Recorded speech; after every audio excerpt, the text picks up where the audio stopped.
A cold night and a small turnout for the Isle of Wight Magic Club. After that, the others went. Gentlemen, I call the meeting to order, please. Good evening, gentlemen, and welcome to another meeting of the Vectors Magicians Club. John, are there any apologies for tonight?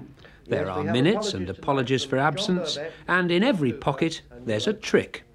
These are the keen amateurs of showbiz who may dream of the professional stage, but whose audience is usually limited to other club members.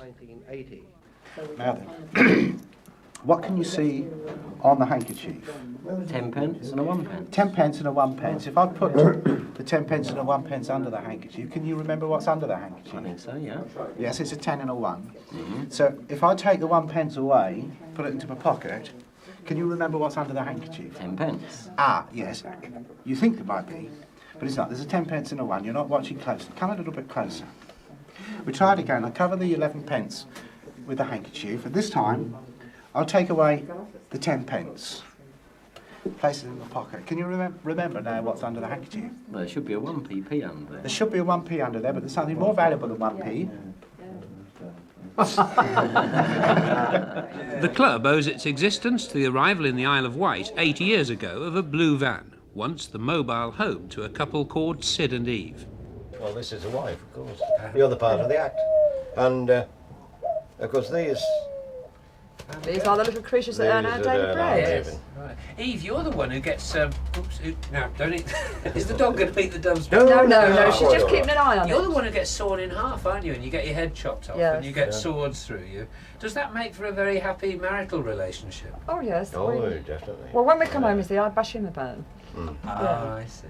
They set up a small shop making and selling magical apparatus while continuing to perform under the stage names of Cy and Isa Lynn. Over the years, they've attracted amateur magicians towards that curiously magnetic world of illusion and fantasy. All the world's a stage, and there are no end of willing volunteers. Under Sid's guidance, we attempt an unusual programme opening. This is BBC One in the South. Support your local magician, the world of Sid Edwards. Oh! Did you feel anything? Oh, yes, I did. You did, right. Well, I'll just get a nice picture because... Yeah. Oh. The lights have gone out. No, something... Well, it doesn't matter. Something's gone wrong. I think it's because we haven't got the aerial in. So if you just hold on there a minute, hold it nice and steady, and we should be able to get a lovely picture in just a minute. If you just hold it there. We're nearly there. You're nearly gone, I should say. Sid, a former Coventry shopfitter, fell under the spell of magic a quarter of a century ago. It was his daughter's 5th birthday. The present he chose for her was a Woolworths magic box, but Dad, rather than daughter, ended up playing with the toy. Mind you, if you've got a sixpence, I could have... Right. No, you don't tell me. Surprise. No, it can't be. Sixpence, there you go. All right, now you remember the sixpence. I do. I'll tell you what, you hold the little box. Right. Because look, this sixpence, you can actually melt it right through that... No, you're not watching. No, look, I'll tell you what, if I give you this magic wand, and you just tap it twice, that's it. And if you take the rubber band off there... Right, don't tell me. And inside there, one of them. you'll probably find another little box. Now, while I'm opening these boxes, there's more than one, I ought to explain, I suppose, that from being, a shop fitter in Leamington Spa and getting interested in your daughter's magic box, you eventually ended up arriving on the Isle of Wight. Oh, yes, we did a many summer years season, ago, yeah. summer season. Yeah. And you've opened this magic little shop, and you're also the chairman of the Island Magic Club, aren't you? Well, it is, yes, the Vectis Magic Club. We started it while I came down here, and I was president for 2 years. Lord Mountbatten, of course, was our first president. Inside there, well, take the rubber band off the end. Inside there, with a bit of luck, you should find your sixpence.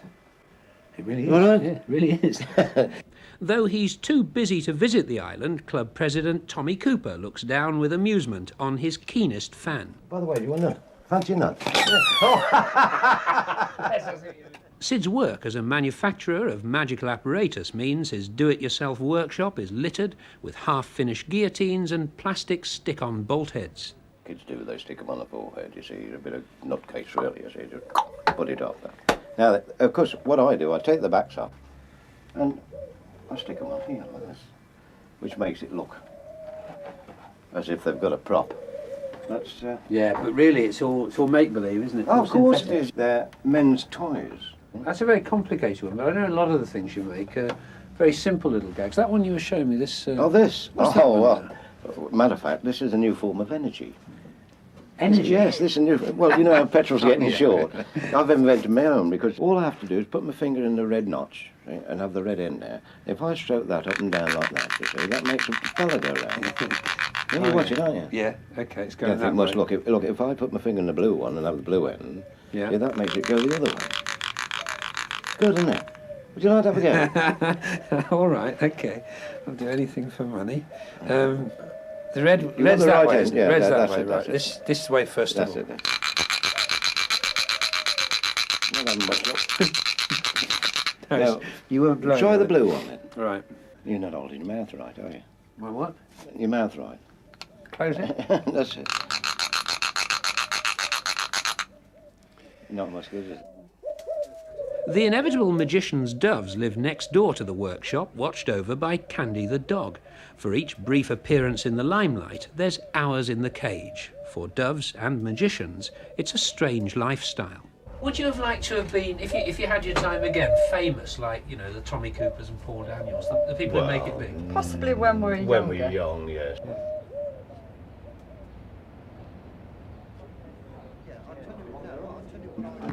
You can do this trick, something like 50 times for about 5 pence. It's a lovely trick to do. And all you use Amateur magician Barry Rutherford toyed with the idea of turning professional. And there's a twist in every trick, I'll tell you the truth. If you twist the cigarette paper up a few times like this, and then roll it in the middle like a dumbbell, paper, not me, Jack. Yes, thank you. And then you twist it once more in a clockwise direction like that. And Brian, you haven't done it up to now, I'll tell you I what. haven't done would like you, that. Would you care to blow on the paper for me? Just blow. Good lad. How's that? And then, of course, you can smoke yourself to death, which is... In everyday life, he's a storeman at the island's fire headquarters at Newport. Barry, where does your interest in magic come from? Oh, I think originally probably from my father. Not that he went out to do magic, but he could do quite a bit and he was very good. Then I took it up as a hobby. Presumably at some point during your life you've had to decide between the fire brigade and magic, so what sort of things went through your mind then? Well, the fact that the fire brigade was a secure job.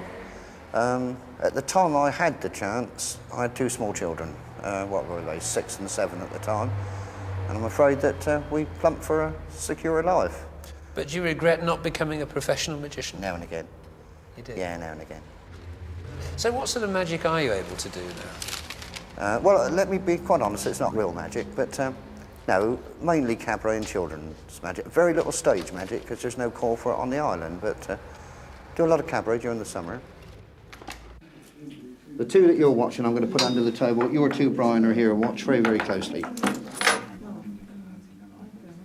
And somehow they seem to have penetrated their own.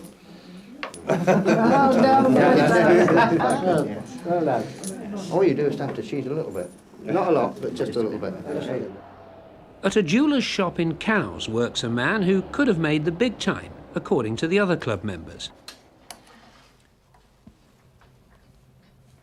Bernard Taylor makes delicate gold jewellery in a workshop which looks like a craftsman's studio from the time of Charles Dickens. Not surprisingly, he's a brilliant exponent of close-up magic. But like many other keen amateurs, he's stuck with decisions he made as a school leaver. When I was at school, they were leaving school to go into the shipyard or the airplane builders or the sail makers or something like that. And You came to the jewellers? I came to the jewellers, that's right, yes. It must require a lot of patience and dexterity to be able to do this kind of work at all, I imagine. You're making little tiny gold ornaments, bracelets. Does that help a lot with your magic? Because presumably the sleight of hand It is... keeps my fingers supple, I suppose. And what's the love of your life? Making things out of gold or making magic?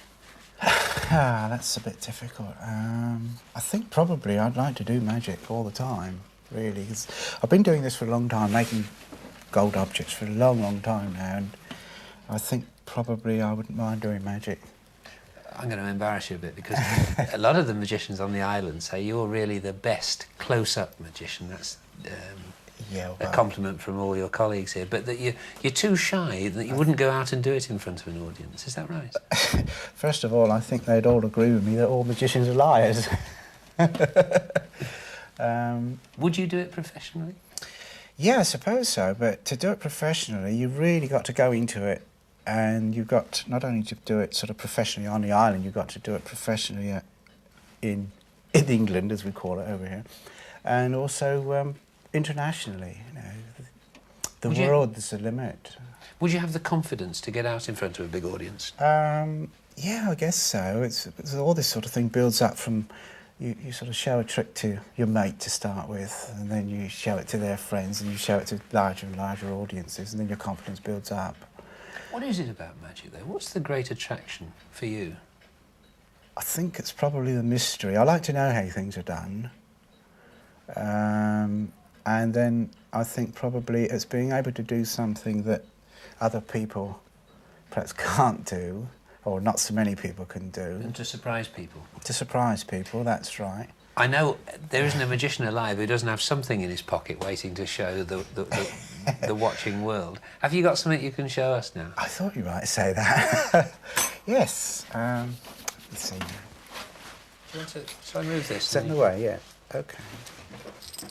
Well, this is... have you seen one of these before? Well, it looks like some sort of... What is it, a foreign Oriental coin? Well, an Oriental coin, yes. Uh-huh. And a 10-pence piece. Of course, we've all seen a 10-pence Right, piece. OK. Well, now, if I cover...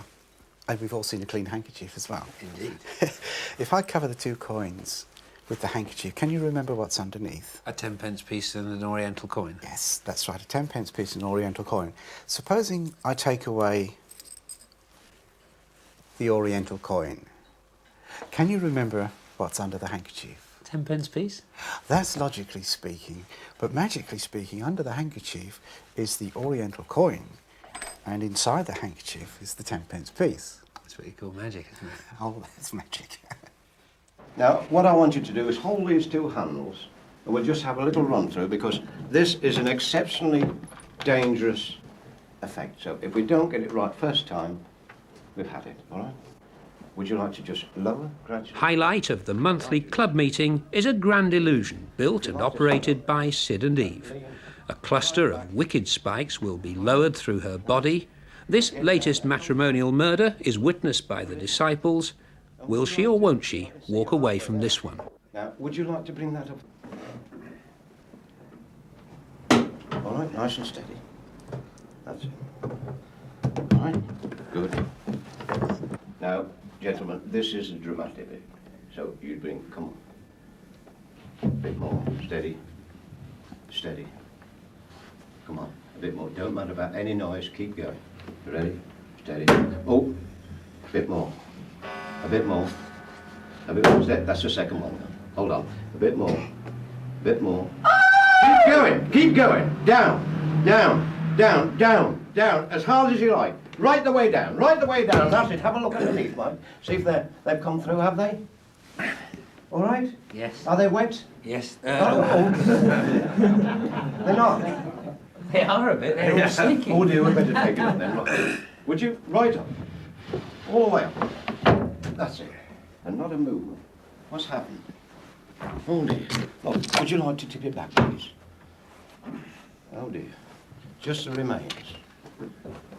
Well, I'm sorry, ladies and gentlemen. The funeral's 12 o'clock tomorrow.